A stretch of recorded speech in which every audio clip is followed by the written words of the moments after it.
સારસાના અવિચલદાસજી છેતરપિંડીનો શિકાર બનતા બચી ગયા।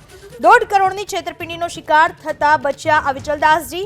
સીબીઆઈના અધિકારીની ઓળખ આપી શખ્સનો છેતરપિંડીનો પ્રયાસ। મની લોન્ડરિંગની ધમકી આપી મહારાજ સાથે છેતરપિંડીનો પ્રયાસ।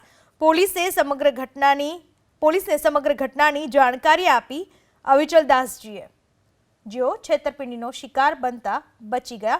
સીબીઆઈના અધિકારીની ઓળખ આપી તેમની સાથે છેતરપિંડીનો પ્રયાસ કરવામાં આવ્યો હતો। એક મેસેજ મોકલવામાં આવ્યો હતો, પરંતુ આ બાબતની જાણ તેમણે પોલીસને કરતા તેઓ બચી ગયા।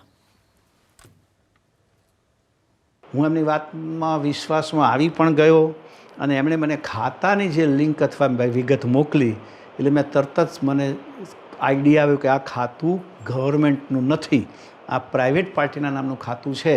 એટલે મેં તરત જ એમને કહ્યું કે આ ખાતામાં હું પૈસા ટ્રાન્સફર નહીં કરું।